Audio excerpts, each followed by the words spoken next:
ওই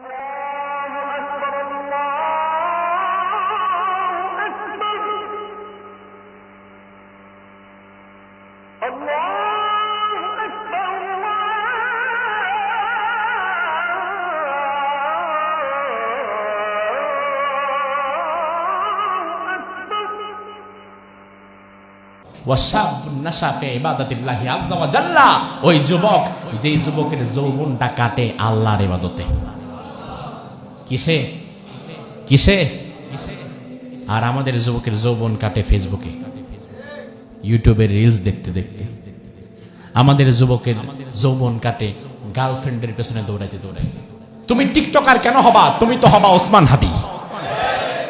যে যুবক বিপ্লবের ডাক দেবে, যে যুবক জীবন দিয়ে দেবে, ইনসাফের পক্ষে লড়ে যাবে, এমন যুবক হওয়া লাগবে তোমাকে।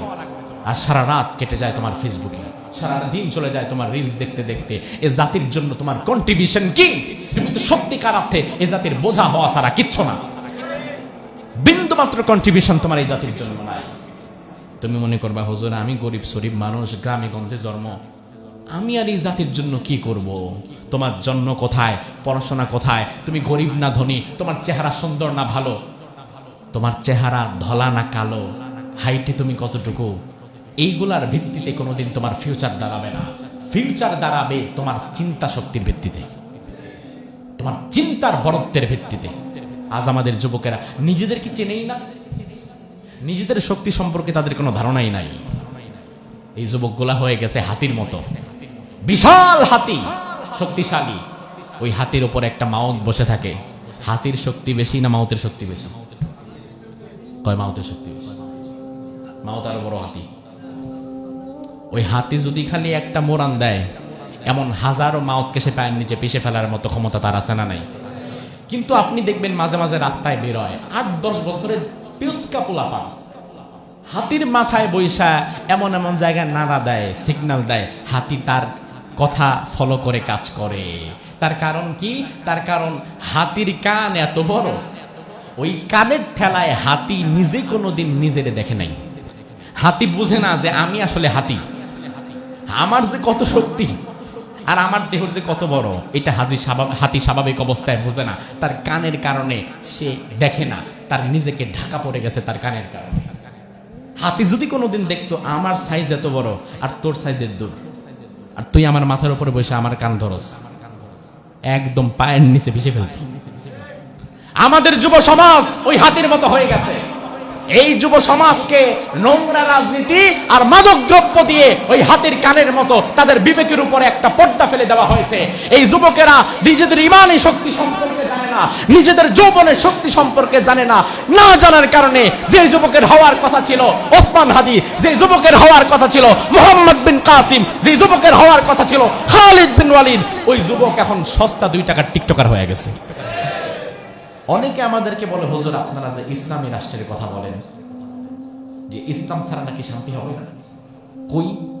আমেরিকায় তো ইসলাম নাই, লন্ডনে তো ইসলাম নাই, নিউ ইয়র্কে তো ইসলাম নাই, তারা তো মুসলিম কান্ট্রি না, তারা তো ইসলাম দিয়ে তাদের দেশ সাজায় নাই, তারা কিভাবে শান্তিতে আছে?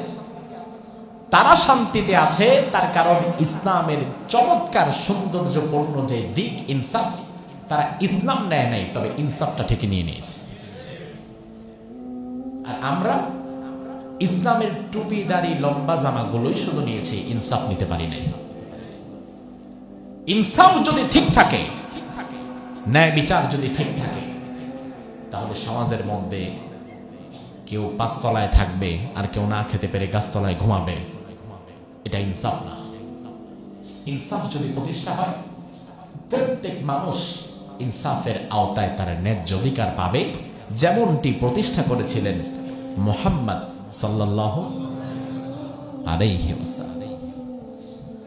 এজন্য এই পৃথিবীতে যদি আপনাকে ইনসাফ শিখতে হয়, ইনসাফ শিখতে হবে রাসূলের কাছ থেকে। কারণ পৃথিবীতে রাসূল ওই সময় ইনসাফ প্রতিষ্ঠা করেছে। এখন তো ইনসাফের কথা বলার লোকের অভাব নেই। আমেরিকা ইনসাফের কথা বলে, পাশ্চাত্য আমাদেরকে ইনসাফের বলিয়া ওরায়, পশ্চিমা শক্তি আমাদেরকে ইনসাফের কথা শোনায়, সব দিকে ইনসাফের বলি সবাই শোনায়। কিন্তু রাসূল এমন যুগে ইনসাফ প্রতিষ্ঠা করেছিলেন যেই যুগে ইনসাফের পক্ষে রাসূল ছাড়া আর কেউ ছিল না। ওই জাহিলি যুগে ইনসাফের পক্ষে কে ছিল? ওই জাহিলি যুগের কয়টা মানুষ ইনসাফ চাইতো? কেউ চাইতো না। সবার বিপরীতে গিয়ে মুহাম্মদুর রাসূলুল্লাহ সাল্লাল্লাহু আলাইহি ওয়াসাল্লাম একাকী ইনসাফের পক্ষে লড়েছিলেন এবং তিনি প্রতিষ্ঠা করেই ছেড়েছিলেন। মক্কায় প্রতিষ্ঠা করতে পারেন নাই, পরবর্তীতে মদিনাতে যাওয়ার পরে ইনসাফ থেকে এক বিন্দু পরিমাণ রাসূল ছাড় দেননি। ইনসাফের বিচার যদি কোনোদিন নিজের আপন লোকের বিরুদ্ধেও চলে যায়, রাসূল সেদিকেও তাকান নাই। দুই ব্যক্তি রাসূলুল্লাহর দরবারে এসেছে, একজন ইহুদি আরেকজন মুসলিম, একই বিচার নিয়ে। বিচার হচ্ছে দুইজনের ক্ষেত, ওই ক্ষেতের মধ্যে পানি যাওয়ার লাইন একটা। মুসলিম ব্যক্তি এসে বলে, ইয়া রাসূলুল্লাহ, আমি মুসলমান, আমার ক্ষেতটা একটু পেছনে, আর ইহুদির ক্ষেতটা আমার ক্ষেতের আগে, পানিটা তার সামনে দিয়ে যায়। আমি বলেছি পানিটা আগে আমি আমার ক্ষেতে নিব, তারপরে তোমার ক্ষেতে যাবে। রাসূল বলেন না, আল আউয়ালু ফাল আউয়াল, এটা ইসলামের মূল নীতি। আগে আসবে যে আগে পাবে সে। মসজিদেও যখন কেউ আগে এসে বসে যায়, ধরেন আপনি আগে এসে বসে গেছেন, এবার সাভারের এমপি ভবিষ্যতে যে হয়েছে, সে আসছে মসজিদে, এখানে নামাজ পড়বে, কোথাও জায়গা নাই, সে সবার সামনে বসবে। তাহলে সবার সামনের ব্যক্তিকে ঘাড় ধরে তুলে এখানে বসার মতো ক্ষমতা তার আছে? যারা কথা কয় না তাদের মনে হয় আছে। পারবে কোনোদিন? মসজিদ ছাড়া পৃথিবীতে এখনো পর্যন্ত একটা জায়গা নাই যেখানে আপনি ইনসাফ পাবেন পরিপূর্ণ, কোথাও না। পৃথিবীর প্রত্যেকটা জায়গায় বৈষম্য খুঁজে পাবেন। ওই এমপি, ওই মন্ত্রী হয়তো কোনোদিন তার নিজের ড্রাইভারের সাথে এক টেবিলে বসে খায়ও নাই। ওই ধনাঢ্য শ্রেণীর মানুষগুলো কোনোদিন নিজের অধীনস্থ কর্মচারীর সাথে হাসি মুখে একটা কথাও বলে নাই, তাকে তার পাশে দাঁড়াতেও দেয় নাই। ক্লাস মেনটেন করেছে, স্ট্যাটাস মেনটেন করেছে। মসজিদ এমন এক জায়গা, এখনো পর্যন্ত দুনিয়াতে কোথাও 100% ইনসাফ থাকলে সেটা মসজিদে আসে। তার প্রমাণ হচ্ছে এই মসজিদে রাষ্ট্রের সর্বোচ্চ ক্ষমতাধর ব্যক্তিও যদি আসে, ওই ক্ষমতাধর ব্যক্তির পাশে একজন জুতা সেলাই করনেওয়ালা মুচি দাঁড়াবার মতো হিম্মত রাখে। এটা মসজিদ ছাড়া পৃথিবীর আরেকটা জায়গায় দেখেন যেখানে আপনি বৈষম্য খুঁজে পাবেন না। যত কথাই বলেন না কেন, মসজিদ একমাত্র জায়গা যেখানে 100% ইনসাফ খুঁজে পাবেন। তার কারণ কি? তার কারণ মসজিদ চলে রাসূলুল্লাহর বিধান অনুযায়ী, এই জন্য মসজিদে 100% ইনসাফ আছে। সমাজটাও যদি রাসূলের বিধান মতো চালাতে পারতেন, তাহলে সমাজের মধ্যেও মসজিদের মতো ইনসাফ খুঁজে পেতেন। দুই ব্যক্তি বেচারা নিয়ে আসছে। মুসলিম ব্যক্তি বলে, ইয়া রাসূলুল্লাহ, আমি আপনার দলের লোক, ক্ষেতটা আমার পেছনে পড়ছে, কিন্তু আমি আমার খেতে পানি আগে নিয়ে তারপরে তার খেতে দিতে চাই। রাসূল বললেন, না, এটা তো হবে না।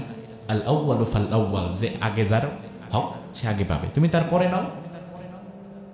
রাসূলের এই বিচার তার ভালো লাগলো না, সে মুখটা কালা করে ফেললো। ওই ইহুদিকে টান দিয়ে বের করে করলো, এই রাসূলের বিচার দরকার নাই, আমরা আরেকজনের কাছে যাব বিচার নিয়ে।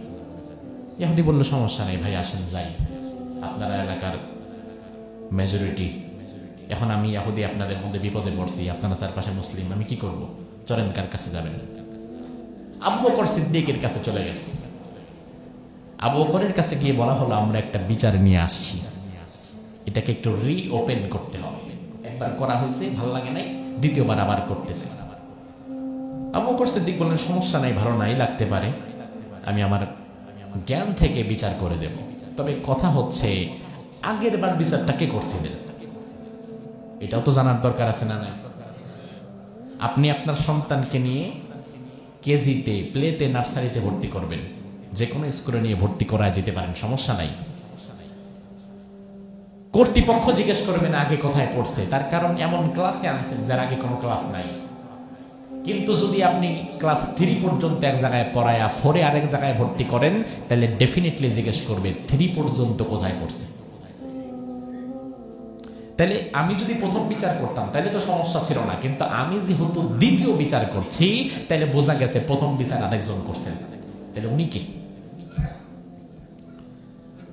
ওই লোকটা বলল প্রথম বিচার করেছেন মুহাম্মদ। আবু বকর তো নরম মনের মানুষ, তিনি ভয় পেয়ে গেলেন, ইন্না লিল্লাহ, হে মিয়া তুমি পাগল নাকি? তুমি মুসলমান না? রাসূল বিচার করে দিছে, এরপরে আবার আমার কাছে আসছো দ্বিতীয় বিচারের জন্য? ওই লোক বলে, আপনি বিচার করবেন না সমস্যা নেই, আরেকজনের কাছে চলে যাব। ওই ইহুদিকে নিয়ে এবার সে চলে গিয়েছে ওমর ফারুক রাদিয়াল্লাহু আনহুর কাছে।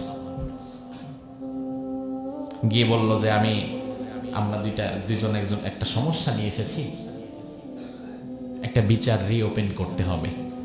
আমাদের দেশেও কিন্তু এই ব্যবস্থা আছে, হাইকোর্টের রায় যদি আপনার ভালো না লাগে, সুপ্রিম কোর্টে আপনি এই হাইকোর্টের বিরুদ্ধে আবার কথা বলতে পারবেন। সুপ্রিম কোর্ট হাইকোর্টের আগের রায় বাতিল করে নতুন রায় দেওয়ার ক্ষমতা রাখে, তবে সুপ্রিম কোর্টের রায় যদি ভালো না লাগে তাহলে মুড়ি খান, কারণ বাংলাদেশে সুপ্রিম কোর্টের উপরে আর কোনো জায়গা নেই। সুপ্রিম কোর্টের উপরে যদি বাংলাদেশে আর কোনো বিচার বিভাগ না থাকে, মুসলমানের কাছে মুহাম্মদুর রাসূলুল্লাহর উপরে আর কোনো বিচার বিভাগ আছে? কথা বলেন, আছে? ওমর ফারুককে বলা হলো আমরা বিচারটা রিওপেন করতে যাই। ওমর জিজ্ঞেস করলেন, কোনো সমস্যা নাই, আমি রিওপেন করব, কিন্তু প্রথমটা কি করছেন? বলা হলো প্রথম বিচার করেছেন মুহাম্মদুর রাসূলুল্লাহ। ওমর ফারুক কে আর নরম মনের, তিনি বললেন, আচ্ছা রাসূলের বিচার তোমার ভালো লাগে নাই? বলেন, না আসলে বিচারটা তো আমার পক্ষে যায় নাই, আমি মুসলমান, আমি চাঁদা দেই, আমি মসজিদের নববীতে নামাজ পড়ি, আমি রাসূলের পেছনে থাকি, হাদিয়া তোফা দেই, আমি রাসূলের দলের কর্মী, উনি আমার পক্ষে বিচার না করে ইহুদির পক্ষে করে দিলেন। বিশ্বনবী মুসলিম ব্যক্তির বিরুদ্ধে আর ইহুদির পক্ষে রায় দেওয়াই প্রমাণ করে দুনিয়াতে ইনসাফের মূর্ত প্রতীক হচ্ছে মুহাম্মদুর রাসূলুল্লাহ। তুমি তো মিয়া তোমার দলের বিরুদ্ধে রায় দিতে পারো না, তোমার দলের কর্মীর বিরুদ্ধে তুমি কথা বলতে পারো না, তোমার দল একটা অন্যায় করলে তার বিরুদ্ধে তুমি দাঁড়াতে পারো না। আর রাসূল মুসলিম ব্যক্তির বিরুদ্ধে ইহুদির পক্ষে রায় দিয়ে দিয়েছে। ইনসাফ কাকে বলে? ওমর ফারুক বললেন, ঠিক আছে, যেহেতু বিচার ভালো লাগে নাই, মাকানাকুমা হাত্তা আখরুজা ইলাইকুমা ফাকযি বাইনাকুমা, এই জায়গাটায় দাঁড়াও, নড়াচড়া করো না, আমি আসতেছি ভেতর থেকে, আমি তোমাদের মধ্যে বিচারটা করে দেব, একদম ইনসাফের বিচারটা আমি করব। দুইজন দাঁড়াস, মুসলিম ব্যক্তি খুশি, যাক এবার ইহুদি চান্দু যাইবা কই, বিচার তো পেয়ে গেছি, আমি একটু পানি টানি খায় আসুক। ইতিহাস বলে ফাখরাজা ইলাইহা মুস্তামিলান আলা সাইফিহি ফাদারাবা আলা উরকি, মুহূর্তের মধ্যে ওমর ভেতরে গেলেন, ন্যানো সেকেন্ডে আবার বের হয়ে গেলেন। ভেতরে যেতে দেরি, আসতে দেরি নাই, ভেতরে গিয়ে খোলা তলোয়ারটা হাতের মধ্যে নিয়ে বের হয়ে কথা না বলে ফাদারাবা আলা উরকি, এক কোপ দিয়ে ওই মুসলিম ব্যক্তির গর্দান থেকে তার দেহটা আলাদা করে ফেললেন। এই দৃশ্য দেখে ইহুদি ব্যক্তি দিছে দৌড়, কারণ তার তো ধারণা ছিল না, সে মনে করছে যে এরে যেহেতু মারছে এবার আমারও মারবে। সে গিয়ে খবর ছড়ায় দিছে যে তোমাদের ওমর কতালা মুসলিমান, ওমর একজন মুসলমানকে হত্যা করে ফেলেছে। সব দিকে খবর ছড়ায় গেছে, আরে ওমর একজন মুসলমানকে হত্যা করেছে, দেখছো আগেও যেমন সন্ত্রাসী ছিল, মানুষ ধরে পিটাইতো, এখন ইসলাম গ্রহণ করছে, এখনো মানুষরে পিটায়। সব দিকে খবর ছড়ায় গেছে। যে মুসলিম ব্যক্তির যাকে হত্যা করা হয়েছিল তার পরিবার চলে আসছে রাসূলের কাছে কিসাস নেওয়ার জন্য। ইসলামের বিধান হচ্ছে কেউ যদি কাউকে অন্যায়ভাবে হত্যা করে, এর বদৌলতে কি করা লাগবে? কিসাস। এটাকে বলা হয় কিসাস। আনফা বিল আনফ, উযুনা বিল উযুন, হাতের বদলে হাত, কানের বদলে কান, চোখের বদলে চোখ, মাথার বদলে মাথা, জানের বদলে জান। কিসাস গ্রহণ করা লাগবে।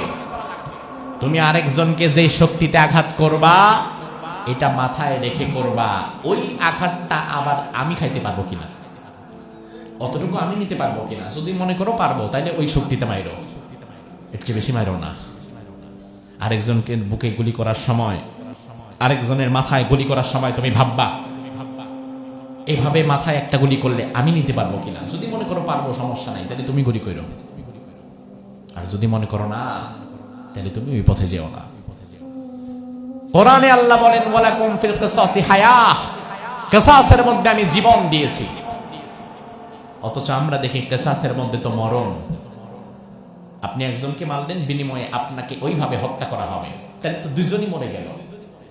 কিন্তু আল্লাহ বলে না, কিসাসের মধ্যে আমি জীবন নিহিত করেছি। তার মানে হচ্ছে সমাজে অন্যায় বহির্ভূত যত হত্যাকাণ্ড হয়, এই হত্যাকাণ্ডগুলো যারা ঘটায়, তাদেরকে যদি জনসম্মুখে সবার সামনে সেম ক্যাটাগরিতে একই শাস্তিতে মৃত্যুদণ্ড দিয়ে দেওয়া হয়, তাহলে 2-4-10টা খুনির মৃত্যুদণ্ডের মধ্য দিয়ে বাকি সব খুনিরা সোজা হয়ে যাবে। ওসমান হাদি মৃত্যুবরণ করেছে, আজ কতগুলো দিন হয়ে গেল।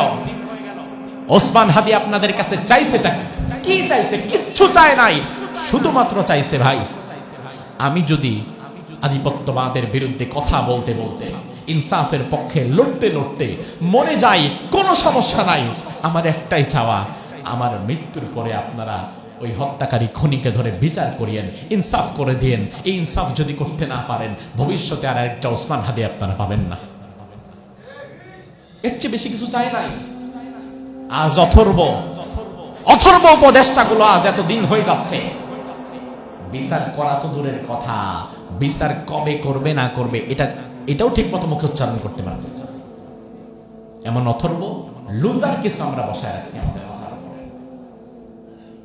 ওসমান হাদির জন্য আমরা আবেগ দেখাবো, ওসমান হাদির জন্য আমরা কাঁদবো, আমরা দোয়া করব, কিন্তু রাষ্ট্রের সর্বোচ্চ পর্যায়ে যারা বসে আছে, স্বরাষ্ট্রমন্ত্রী, আইনমন্ত্রী, স্বরাষ্ট্র উপদেষ্টা, আইন উপদেষ্টা, প্রধান উপদেষ্টা, তাদের ভাষা আর আমাদের ভাষা এক হবে না। আমরা ওসমান হাদির জন্য কাঁদবো, আমরা দোয়া করব, আমরা আবেগ দেখাবো। আইনমন্ত্রী, স্বরাষ্ট্রমন্ত্রী, প্রধান উপদেষ্টা যারা আছে, তারা তো আবেগ দেখালে চলবে না, বরং তাদের ভাষা হবে ঝাঁঝালো, তাদের ভাষা হবে কঠিন।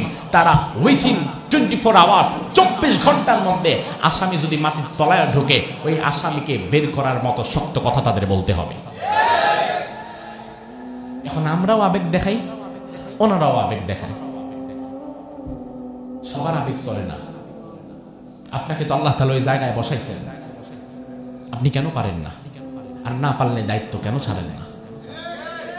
ইনসাফের বাংলাদেশ তো সবাই চায়, ইনসাফ আপনি কেন করতে পারলেন না?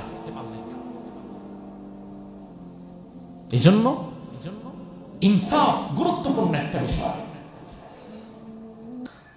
ওমর রাদিয়াল্লাহু আনহু হত্যা করে ফেললেন, রাসূলের কাছে এসে বলা হলো কোনো উপায় নাই, আমরা ওমরকে মাফ করব না। ওমর যেভাবে হত্যা করছে, ওমরের কিসাস আমরা চাই।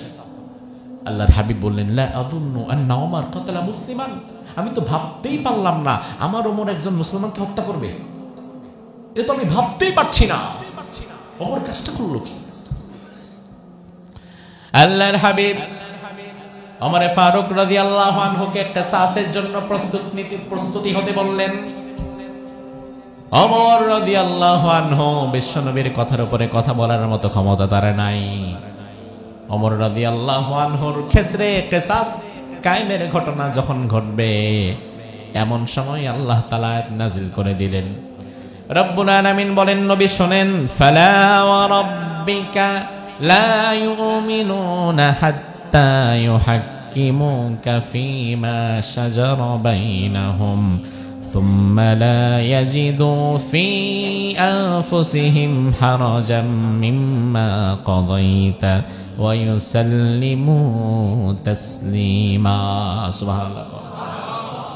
আল্লাহ রাব্বুল আলামিন বলেন, ফালা ওয়া রাব্বিক, ও নবী আপনার রবের কসম, যে মানুষগুলো ঈমান আনার পরে, মুসলমান দাবি করার পরে আপনার কোনো কথা যাদের ভালো লাগবে না, আপনার বিচারের নীতি যাদের ভালো লাগবে না, আপনার অর্থনীতি যাদের ভালো লাগবে না, আপনার সমাজনীতি যাদের ভালো লাগবে না, আপনার রাজনীতি যাদের ভালো লাগবে না, আপনার পরিবার নীতি যাদের ভালো লাগবে না, আপনার ব্যবসা নীতি যাদের ভালো লাগবে না, আপনার সিঙ্গেল একটা ওয়ার্ড যাদের ভালো লাগবে না, আমি আল্লাহ কসম করে বললাম তারা ইমানদার না, তারা মুনাফিক। এই জন্য ওমর কোন মুসলমানকে না, ওমর হত্যা করেছে এক মুনাফিকের বাচ্চাকে, মুসলমানকে না। কারণ মুসলমান হলে আপনার বিচার আবার তার ভালো কেমনে লাগে না।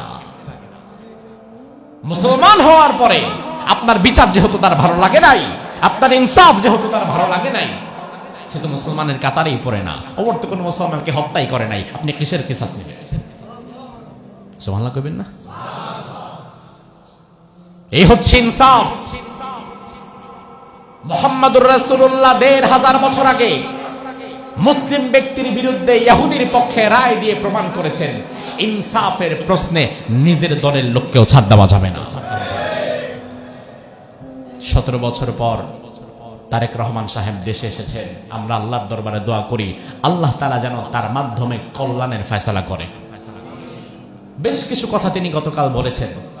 রাজনৈতিক মত ভিন্নতা থাকতে পারে, কিন্তু অন্য ভাই যদি কোনো ভালো কথা বলে, সে কি করবে না করবে সেটা আল্লাহ জানে, কিন্তু কথাটা যদি ভালো হয় ওই কথার সত্যতা যেন বাস্তবায়ন হতে পারে, এজন্য আল্লাহর দরবারে দোয়া করার দরকার আছে না নাই? কারণ দিন শেষে আমাদের সবার যে চাওয়া, এই কথা তিনি গতকালকে তিনার বক্তৃতায় বলে দিয়েছেন। তারেক রহমান সাহেব বললেন আগামীর বাংলাদেশে ক্ষমতায় যারাই যাবে না কেন, আমরা সবাই সর্বোচ্চ চেষ্টা করব মহানবী সাল্লাল্লাহু আলাইহি ওয়াসাল্লামের ন্যায় পরায়ণতার আদর্শকে সামনে রেখে দেশ পরিচালনা করতে। আমরা দোয়া করি আল্লাহ তিনি যে কথা বলেছেন এই কথা বাস্তবায়নের মতো ঈমানি শক্তি তুমি তাকে দান করে দাও। আসলেই তো এটা আমরা চাই, দলমত নির্বিশেষে এটাই তো আমরা চাই। আপনাকে ইসলাম কায়েম করা লাগবে না, আপনি জাতীয়তাবাদের রাজনীতি করেন, সমস্যা নাই, তবে আপনি যে কথা বললেন ইনসাফ কায়েম করবেন, এটাই করেন, ইনসাফটাই করেন। মত ভিন্নতার কারণে আরেকজনকে আঘাত করবেন, আরেকজনের ব্যবসা নষ্ট করে ফেলবেন, আরেকজনকে হত্যা করে ফেলবেন, মেরে ফেলবেন, এই চিন্তা ভাবনা পরিত্যাগ করেন। আপনি ইনসাফের রাজনীতি করেন, আপনি রাজনীতি করবেন, কোনো সমস্যা নাই, আপনি ইনসাফের রাজনীতি করেন, মানুষের উপর জুলুম করবেন না। ইনসাফ যদি কায়েম হয়ে যায় তাহলে ৮০% ইসলাম তেমনি চলে আসবে। এই জন্য সবার আগে এই ভূখণ্ডে আমাদের দরকার ইনসাফ। সবার আগে কি দরকার? সবার আগে কি দরকার? আর সবচেয়ে বেশি আমাদের মধ্যে যেটা নাই ওইটাই কি? কারে ভালো বলবেন? কারে ভালো বলবেন? ইনসাফ এই সমাজের কয়টা মানুষের মধ্যে আছে? ব্যক্তি তার পরিবারের উপরে জুলুম করে ইনসাফ করতে পারে না, ছেলে মেয়ে ৫-৭টা থাকলে ওইখানেও জুলুম করে ছেলে মেয়েদের মধ্যে ইনসাফ করতে পারে না। এমন বাবা আছে না নাই? অফিসের বস তার কর্মচারীদের উপরে ইনসাফ করতে পারে না, রাজনৈতিক নেতা তার কর্মীদের উপরে ইনসাফ করতে পারে না। ইনসাফের অভাবে বাংলাদেশ আজ জর্জরিত। প্রত্যেকটা সেক্টরে তাকান, সবচেয়ে বেশি যেটার অভাব ওইটাই দেখবেন ইনসাফ। ইনসাফ নাই, ন্যায় বিচার নাই। আর ওই ইনসাফের সবচেয়ে বেশি দরকার ছিল এই মুহূর্তে আমাদের। বিশ্বনবী যে ইনসাফের আদর্শ সমাজে দেখিয়েছেন, যদি নিজের বেলায় হয়, রাসূল নিজের ক্ষেত্রেও ইনসাফ করেছেন। কোনদিন নিজে অন্যদের চাইতে বেশি সুযোগ সুবিধা ভোগ করেছেন এমনটি হয় নাই। তাবুকের যুদ্ধের দিন ৩০,০০০ সাহাবী নিয়ে রাসূলুল্লাহ ৯০০ কিলোমিটার পথ পাড়ি দিবেন। কয় হাজার সাহাবী? কয় হাজার পাড়ি দেওয়া লাগবে? বাংলাদেশের এক মাথা থেকে আরেক মাথা ৯০০ কিলোমিটার হয় না। তার মানে টোটাল বাংলাদেশের চেয়ে বেশি রাস্তা অতিক্রম করা লাগবে। আর অতিক্রম করার জন্য কিচ্ছু নাই, শুধু আছে উট। আবার উটের সংখ্যা এত কম, এক একজন ব্যক্তি এক একটা উটে হবে না, বরং এক একটা উটে ৩ জন বসা লাগতেছে। আল্লাহর হাবিব সাহাবীদেরকে ডাকলেন, বিশ্বনবী সাহাবীদেরকে ডেকে দাঁড় করায়া উটগুলো নিয়ে প্রত্যেকটা উটে নিজে ভাগ করে ৩ জন বসায় দিলেন। সব সাহাবীকে বসিয়ে দেওয়ার পরে আর মাত্র উট আছে একটা। ওই উটটা যখন একটা ছিল, বিশ্বনবী নিজের জন্য ব্যবহার করবেন, এটাই স্বাভাবিক। আল্লাহর হাবিব সেখানে একা না চলে আলীকে ডাকলেন, আলী তোমার তো উট পাও নাই, আসো এই উটে তুমিও বসবা আমার সাথে। আলী রাদিয়াল্লাহু আনহুকে ডাকার পরে বিশ্বনবী এবার আবু লুবাবাকে ডাকলেন, ডেকে বললেন, আবু লুবাবা এই উটের মধ্যে তুমিও আসো আমার সাথে। তাইলে বাকি সবার উটে আরোহী 3 জন, আর রাসূলের উটে আরোহী 1 জন। হ্যাঁ, কয়জন? ইনসাফ আছে না নাই? আল্লাহর হাবিব যদি একা একটা উটে উঠে যেতেন, সাহাবীরা বিন্দু মাত্র কথা বলার সাহস পেতেন, বলতে পারতেন উনি রহমাতুল লিল আলামিন, এটা ওনার শান, এটা ওনার মান, উনি একা একটা উটে থাকবেন, এটা স্বাভাবিক। কিন্তু বিশ্বনবী নিজের উটের মধ্যেও 3 জনকে বসালেন। আমার ভাই, উট এমন এক প্রাণী, একা একা উট চলতে পারে না, উটকে টেনে টেনে চালানো লাগে। এই জন্য রাসূল এবং আলী যখন উটের পিঠে বসা, আবু লুবাবা উটের রশি ধরে টানে। আবার কিছু সময় পরে আবু লুবাবা ক্লান্ত হয়ে গিয়েছে, আলী রাদিয়াল্লাহু আনহু উটের পিঠ থেকে নেমে উটের রশি ধরে টানছে, রাসূল এবং আবু লুবাবা উটের পিঠে বসা। কিছু সময় পরে রাসূল যাত্রা থামায় দিলেন, এই থামো সবাই। সবাই থামলেন, রাসূল নিচে নামলেন। সবাই মনে করলেন হয়তো রাসূলের প্রাকৃতিক প্রয়োজন এসেছে, পেশাব পায়খানা করবেন। কিন্তু রাসূল আলীকে বললেন, আলী উটের রশিটা আমার হাতে দিয়ে দাও, আর তুমি উটের পিঠে গিয়ে বসে পড়ো। ইনসাফ কাকে বলে? সাহাবায়ে কেরাম কান্না শুরু করলেন, ইয়া রাসূলুল্লাহ, এটা সম্ভব? আমরা উটের পিঠে বসবো আর আপনি রশি ধরে টানবেন? এর চেয়ে তো মরে যাওয়া হলো, এটা কেমনে সম্ভব হয়? বিশ্বনবী বললেন, খবরদার, ইনসাফ যেটা ওটা ইনসাফ। ইনসাফের ক্ষেত্রে আমি মুহাম্মাদুর রাসূলুল্লাহ তোমাদের সবার মতো উটের রশি ধরে টানবো। আজ ইনসাফ যদি সত্যি বাস্তবায়ন করতে চান, অন্য কোন নেতার আদর্শে ইনসাফ বাস্তবায়ন করা যাবে না। আপনি চেষ্টা করে দেখতে পারেন, চেষ্টা করে দেখতে পারেন, হবে না, কোনদিন হবে না। ইনসাফ প্রতিষ্ঠার মূর্ত প্রতীক মুহাম্মাদুর রাসূলুল্লাহ সাল্লাল্লাহু আলাইহি ওয়াসাল্লাম। ইনসাফ শিখেন তার থেকে, আর কিছু শিখেন আর না শিখেন, ইনসাফটা শিখেন। রাসূল যেভাবে নিজে ইনসাফ করেছেন, রাসূলের এই ইনসাফ শিখেছিল তিনার থেকে সাহাবায়ে কেরাম। এজন্য রাসূলের ইনসাফ যেমন ছিল, সাহাবায়ে কেরামের ইনসাফও তেমন। মডেল হচ্ছে সাহাবায়ে কেরাম। আল্লাহ রাব্বুল আলামিন কোরআনে কারীমের মধ্যে বললেন, ইয়া আইয়ুহাল্লাযীনা আমানু কুনু কাওয়ামিনা বিল কিসতি শুহাদাআ লিল্লাহ ওয়ালাউ আলা আনফুসিকুম আওিল ওয়ালিদাইনি ওয়াল আকরাবিন ইয়াকুন গনিয়ান আও ফাকীরান ফাল্লাহু আওলা বিহিমা। ও ঈমানদাররা, ও ঈমানদারগণ, তোমরা ন্যায় বিচারে দৃঢ় প্রতিষ্ঠিত থাকো, ন্যায় বিচারের জায়গায় স্ট্রং থাকো, নড়চড় করো না। ওই ন্যায় বিচার করতে যদি কোনোদিন দেখা যায় ন্যায় বিচারটা তোমার নিজের বিরুদ্ধে চলে যায়, তাইলে প্রয়োজনে নিজে নিজের বিরুদ্ধে গিয়ে ন্যায় বিচারের সাথে থাকো। ন্যায় বিচার করতে গেলে যদি দেখা যায় তোমার বাবা মার বিরুদ্ধে চলে গিয়েছে, বাবা মার বিরুদ্ধে অবস্থান নেওয়ার পরেও ন্যায় বিচারের পক্ষে থাকবা। ন্যায় বিচার করতে গিয়ে যদি দেখো তোমার দলের বিরুদ্ধে চলে গিয়েছে, আল্লাহর হাবিব যেমন মুসলিম ব্যক্তির বিরুদ্ধে গিয়ে ইহুদির পক্ষে রায় দিয়েছে, তোমাকেও ইনসাফের পক্ষে থাকা লাগবে, দলের পক্ষে না। ন্যায় বিচার করার সময় কে ধনী কে গরিব দেখা যাবে না। বাংলাদেশের কয়টা বিচারালয় পাবেন যারা ইনসাফের বিচার করতে পারে? অধিকাংশ জায়গায় যেই দল ক্ষমতায় যায় তাদের মনোনীত কিছু পাঁচাটা দালালদেরকে বিচার বিভাগের মধ্যে বসায় রাখে। এই জন্য বিচার বিভাগের দায়িত্ব পায়া তারা নিজের দলের সব লোককে বেকসুর খালাস দিয়া বিপরীত দলের লোকদেরকে ধইরা ধইরা পিটায়। নিজের দলের লোক 7 মার্ডার করে উল্টায় ফালাইছে, কিন্তু সে বিরাট আল্লাহর ওলি, তার কোনো ভুল নাই, তার কোনো বিচার নাই। বিপরীত দলের লোক যদি রাস্তায় খাড়ায়া একটা সিগারেটও টান দেয়, ওইটারেও মাদকের মামলা বানায়া এরপরে ভেতরে আইনা পিটায়। আমার ভাই, জন্য আল্লাহ বললেন ইনসাফ কায়েম করো, সমাজে শান্তি প্রতিষ্ঠা হয়ে যাবে। ইসলাম প্রতিষ্ঠা করার আগে সমাজে ইনসাফ প্রতিষ্ঠা করা দরকার। এই মুহূর্তে ইসলাম প্রতিষ্ঠার কথা বলার পরে বাংলাদেশে ভিন্ন ধর্মাবলম্বী যারা আছে তাদেরকে বোঝানো হয় ইসলাম যদি প্রতিষ্ঠা হয়ে যায় তাহলে কিন্তু তোমরা বাঁচবা না, তোমরা কিন্তু হুজুরদের সাথে লাফায় না। ভাই, তাদেরকে আমরা বলবো ইসলাম প্রতিষ্ঠা পরে করব আমরা, আপনি আগে প্রয়োজনে ইনসাফ প্রতিষ্ঠা করেন, আপনি ন্যায় বিচার প্রতিষ্ঠা করেন, ইনসাফ প্রতিষ্ঠা করেন, তাতেই চলবে। এজন্য আল্লাহ তাআলা সূরা হুজুরাতের মধ্যে বললেন ওয়া আকাসিতু ইন্নাল্লাহা ইউহিব্বুল মুকসিতিন, তোমরা ন্যায় বিচার করো, ইনসাফ করো, তার কারণ ন্যায় বিচার যারা করে তাদের ভালোবাসেন কে?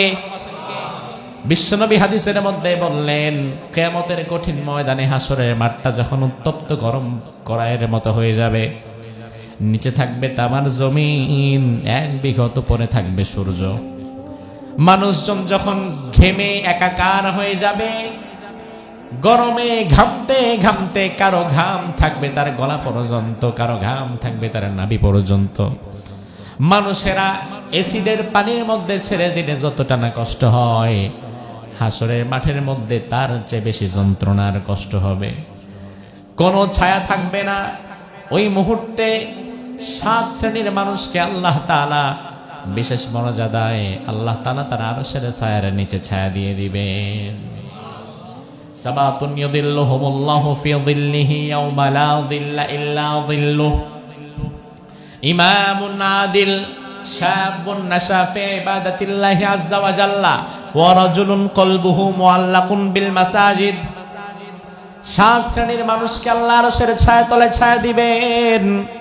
সবার কথা বলার মতো সময় নাই, আমি 2-3টার কথা বললাম। এই 7 শ্রেণীর 1 নাম্বার শ্রেণী হচ্ছে তারা দুনিয়াতে দায়িত্ব পাওয়ার পরে ইনসাফ করবে যারা।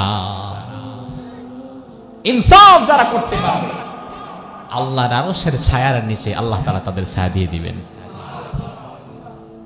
জীবনের যে জায়গায় থাকেন না কেন ভাই, ইনসাফ করবেন, ইনসাফ করবেন।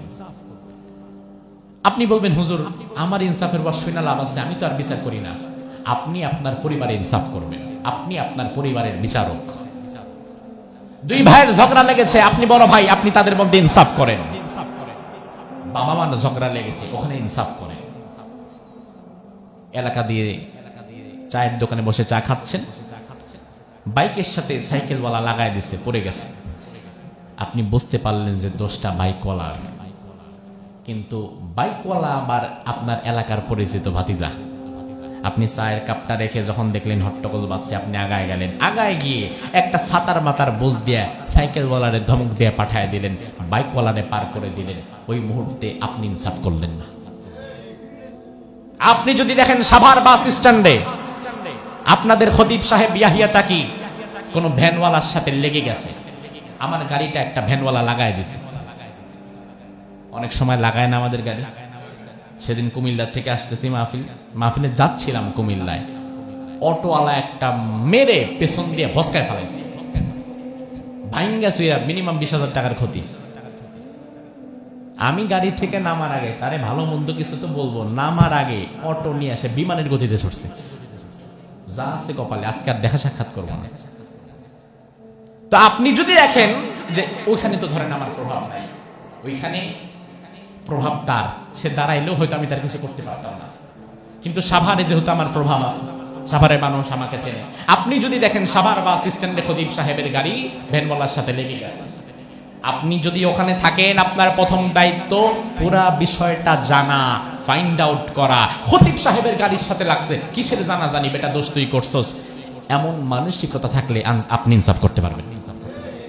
আপনাকে ইনসাফ করা লাগবে যে হুজুর আসলে বিষয়টা বুঝি।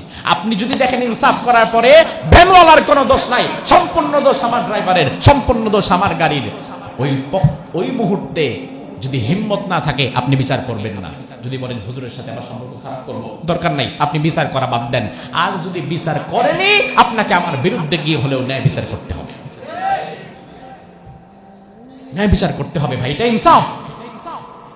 হয়তো আপনি বিচার করা বাদ দেন, বিচার না করলে আল্লাহ আপনারা ধরবে না, কিন্তু মাতবরি কইরা বিচার কইরা ভুল বিচার করলে আপনার খবর আছে। ভুল বিচার করবেন না। তো আল্লাহ বললেন 7 শ্রেণীর মানুষকে রাসূল বললেন আল্লাহ তাআলা আরশের ছায়ার নিচে ছায়া দিয়ে দিবেন, যেই দিন কোনো ছায়া থাকবে না। ওই মুহূর্তে সবার আগে আল্লাহ যাদের ছায়া দিবেন তারা হচ্ছে দুনিয়াতে ইনসাফ যারা করবে, ওই ন্যায়পরায়ণ শাসক। ভালো কইবেন না? জনাব তারেক রহমান সাহেব, আপনি যে বক্তব্য গতকাল দিয়েছেন, বাংলাদেশকে রাসূলের আদর্শে, ন্যায়পরায়ণতার আদর্শে আপনি সাজাবেন, সত্যিকার অর্থে আপনি যদি এটা বাস্তবায়ন করতে পারেন, আপনি যদি দিল্লির দাসত্ব না করেন, আপনি যদি আধিপত্যবাদকে মেনে না নেন, আপনি যদি পাশ্চাত্যের গোলাম না হন, আপনি যদি চাঁদাবাজি আর দুর্নীতিকে প্রশ্রয় না দেন, আপনি যদি সত্যিকার অর্থে ইনসাফের আদর্শ বাস্তবায়ন করতে পারেন, আল্লাহর আরশের ছায়ার নিচে আল্লাহ তাআলা আপনাকে ছায়া দিয়ে দিবেন। যেটা আমি পাবো না, আপনি পাবেন, শুধুমাত্র যদি ইনসাফের আদর্শ আপনি বাস্তবায়ন করতে পারেন। আল্লাহ তাআলা জীবনে খুব কম মানুষকে দ্বিতীয় সুযোগ দেয়। আপনি সৌভাগ্যবান, আল্লাহ তাআলা আপনাকে দ্বিতীয় সুযোগ দিয়েছেন। অতীতের ভুল থেকে শিক্ষা গ্রহণ করে ইনসাফের মানসিকতা নিয়ে বাংলাদেশটাকে সাজান। বাংলাদেশের 18 কোটি মানুষ আপনার জন্য দোয়া করবে। আপনার বাবা শহীদ প্রেসিডেন্ট জিয়াউর রহমানের জন্য মানুষ যেভাবে দলমত নির্বিশেষে দোয়া করে, বিএনপি না করলে না করুক, কিন্তু জিয়াউর রহমান সাহেবের জন্য দোয়া করে এমন মানুষ আছে না নাই? আমিও দোয়া করি, কোটি কোটি মানুষ দোয়া করে। আপনার বাবা ইনসাফের পক্ষে ছিলেন, আধিপত্যবাদের বিরুদ্ধে ছিলেন, তার জন্য মানুষ যেমন দোয়া করে, ওসমান হাদির জন্য মানুষ যেমন দোয়া করে, আপনার জন্য দলমত নির্বিশেষে মানুষ তেমন দোয়া করবে, যদি ইনসাফের আদর্শ বাস্তবায়ন করতে পারে। রাসূল বললেন 1 নাম্বার হচ্ছে ইনসাফ যারা করবে তাদেরকে আল্লাহ ছায়া দিয়ে দিবেন। 2 নাম্বার হচ্ছে ওয়াশাবুন নাশাফে ইবাদাতিল্লাহি আযজা ওয়া জাল্লা, ওই যুবক যেই যুবকের যৌবনটা কাটে আল্লাহর ইবাদতে। কিসে কিসে? আর আমাদের যুবকের যৌবন কাটে ফেসবুকে, ইউটিউবের রিলস দেখতে দেখতে। আমাদের যুবকের যৌবন কাটে গার্লফ্রেন্ডের পেছনে দৌড়াইতে দৌড়াইতে, সারা রাত জেগে জেগে চোখগুলারে পেশার মতো বানায় ফেলছে, তার যৌবন এভাবেই শেষ। আমাদের যুবকদের যৌবন কাটে নেশার মধ্যে, মাদকের মধ্যে। অথচ রাসূল বললেন যে যুবক আল্লাহ তাআলা তাকে আরশের ছায়া ছায়া দিবেন, ওই যুবকের যৌবন কাটা লাগবে আল্লাহর ইবাদতে। সুবহানাল্লাহ। আমার যুব সমাজ, নিজেকে চেনো, নিজের শক্তি সম্পর্কে জানো। তুমি সস্তা টিকটকার কেন হবা? ও যুবক, তুমি টিকটকার হবা না, তোমাকে হওয়া লাগবে নয়া জামানের নতুন মুয়াজ্জিন। তুমি টিকটকার কেন হবা? তুমি তো হবা ওসমান হাদি। যে যুবক বিপ্লবের ডাক দেবে, যে যুবক জীবন দিয়ে দেবে, ইনসাফের পক্ষে লড়ে যাবে, এমন যুবক হওয়া লাগবে তোমাকে। আর সারা রাত কেটে যায় তোমার ফেসবুকে, সারা দিন চলে যায় তোমার রিলস দেখতে দেখতে। এ জাতির জন্য তোমার কন্ট্রিবিউশন কি? তুমি তো সত্যিকার অর্থে এ জাতির বোঝা হওয়া ছাড়া কিচ্ছু না। বিন্দু মাত্র কন্ট্রিবিউশন তোমার এই জাতির জন্য নাই। তুমি মনে করবা হুজুর আমি গরিব শরীফ মানুষ, গ্রামে গঞ্জে জন্ম, আমি আর এই জাতির জন্য কি করব? তোমার জন্ম কোথায়, পড়াশোনা কোথায়, তুমি গরিব না ধনী, তোমার চেহারা সুন্দর না ভালো, তোমার চেহারা ধলা না কালো, হাইটে তুমি কতটুকু, এইগুলার ভিত্তিতে কোনোদিন তোমার ফিউচার দাঁড়াবে না। ফিউচার দাঁড়াবে তোমার চিন্তা শক্তির ভিত্তিতে, তোমার চিন্তার বড়ত্বের ভিত্তিতে। আজ আমাদের যুবকেরা নিজেদেরকে চেনেই না, নিজেদের শক্তি সম্পর্কে তাদের কোনো ধারণাই নাই। এই যুবকগুলা হয়ে গেছে হাতির মতো, বিশাল হাতি, শক্তিশালী। ওই হাতির উপর একটা মাউত বসে থাকে। হাতির শক্তি বেশি না মাউতের শক্তি বেশি? কয় মাউতের শক্তি বেশি। মাউত আরো বড় হাতি। ওই হাতি যদি খালি একটা মোরান দেয়, এমন হাজারো মাউতকে সে পায়ের নিচে পিষে ফেলার মতো ক্ষমতা তার আছে না নাই? কিন্তু আপনি দেখবেন মাঝে মাঝে রাস্তায় বের হয় 8-10 বছরের পিউসকা পোলাপান, হাতির মাথায় বৈশা এমন এমন জায়গায় নাড়া দেয়, সিগন্যাল দেয়। হাতি তার কথা ফলো করে কাজ করে। তার কারণ কি? তার কারণ হাতির কান এত বড়, ওই কানের ঠেলায় হাতি নিজে কোনোদিন নিজেরে দেখে নাই।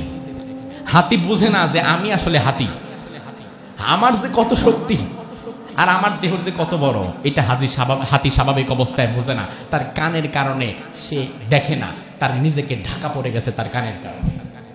হাতি যদি কোনোদিন দেখতো আমার সাইজ এত বড় আর তোর সাইজের দূর, আর তুই আমার মাথার উপরে বসে আমার কান ধরস, একদম পায়ের নিচে ভিসে ফেলত।